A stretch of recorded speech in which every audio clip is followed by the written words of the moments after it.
తిరుమలలో కల్తీ నెయ్యి వ్యవహారానికి సంబంధించి సెన్సిబుల్గా మాట్లాడింది ఒకే వ్యక్తి.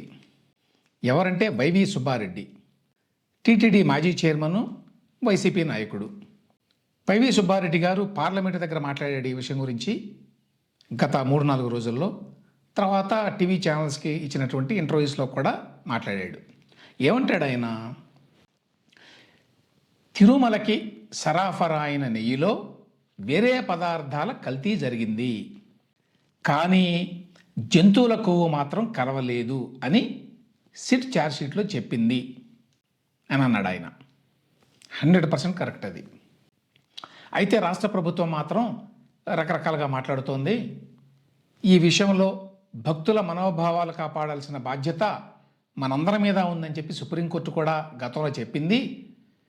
అయినా కూడా కూటమి ప్రభుత్వం కానివ్వండి, అందులో ఉన్నటువంటి పెద్దలు కొంతమంది కానివ్వండి, కావాలనే ఉద్దేశపూర్వకంగా పదే పదే జంతువుల కొవ్వు గురించి మాట్లాడుతున్నారు. ఇది కరెక్ట్ కాదు అన్నాడు.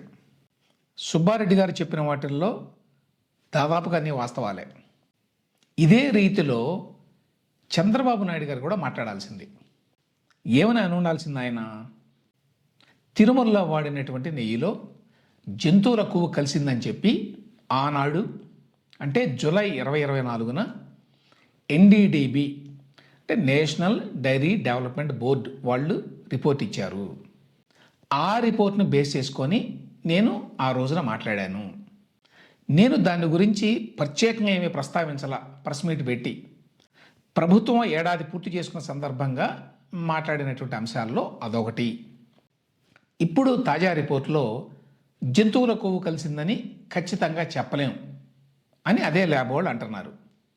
ఆనాడు ఆ రిపోర్ట్ని బేస్ చేసుకొని అన్నాను, ఇవాళ జంతువుల కొవ్వు కలవకపోతే మంచిదే, అది భక్తులందరికీ రిలీఫే. కానీ 60 లక్షల కిలోల నెయ్యిలో కల్తీ జరిగిందని, అందులో అసలు నెయ్యే లేదని సిబిఐ చెప్పింది తన రిపోర్ట్లో. 4 ఏళ్ల పాటు భక్తులను మోసం చేశారని చెప్పింది. 250 కోట్ల రూపాయల ఫ్రాడ్ జరిగిందని కేసు పెట్టింది. కాబట్టి జంతువుల కొవ్వు కలవనంత మాత్రాన ఈ మహాపాపం జరగలేదన్నట్టుగా ఎట్లా మాట్లాడతారు అని చంద్రబాబు నాయుడు గారు ఉండాల్సింది. కానీ నేను ఇప్పుడు చెప్పిన ఇవేవి కూడా ఆయన మాట్లాడలా. ఇక జగన్మోహన్ రెడ్డి గారు యాక్చువల్గా ఆయన ఏమని ఉండాల్సింది? జంతువుల కొవ్వు కలిసిందని తొందరపడి సీఎం స్థానంలో ఉన్న వ్యక్తి అట్లా మాట్లాడకూడదు. నెయ్యిలో ఇతరత్ర కల్తీ జరిగింది అని చెప్పి సిబిఐ రిపోర్ట్ ఇచ్చిన మాట వాస్తవం. 36 మంది మీద కేసు కూడా పెట్టింది. ఇది మా ప్రభుత్వంలోనే జరిగిన, ప్రభుత్వంలో పై స్థాయిలో ఎవరికీ సంబంధం లేదని సిబిఐ రిపోర్ట్ చెప్పింది. జరిగిన కల్తీ మీద మాట్లాడవచ్చు, కానీ జరగని జంతువుల కొవ్వు కలిసిందే అనే విషయం మాట్లాడడం కరెక్ట్ కాదు అని చెప్పి ఉండాల్సింది ఆయన. ఆయన కూడా ఇవి మాట్లాడాల. చంద్రబాబు నాయుడు గారు ఎట్లా మాట్లాడతారు? జంతువుల కొవ్వు కలిసింది అన్నట్టుగానే మాట్లాడతారు. జగన్మోహన్ రెడ్డి గారు ఎట్లా మాట్లాడతారు? అసలు కల్తీయే జరగలేదని చెప్పి సిబిఐ చెప్పింది అని బొంకుతారు. ఈలోగా పవన్ కళ్యాణ్ గారు ఈ ఇష్యూని మత రాజకీయాలతోటి కలగాపులగం చేస్తారు. ఉద్దేశపూర్వకంగా తిరుమల ప్రసాదాల్లో జగన్మోహన్ రెడ్డి గారు జంతువుల కొవ్వు కల్పించారు అనే అర్థంలో విమర్శిస్తారు. దీన్ని హిందూ మతం మీద దాడిగా అభివర్ణిస్తారు. జగన్మోహన్ రెడ్డి ప్రభుత్వంలో అవినీతి, విశృంఖలత్వం కారణంగా తిరుమలలో ఘటనలు జరిగి ఉండొచ్చు.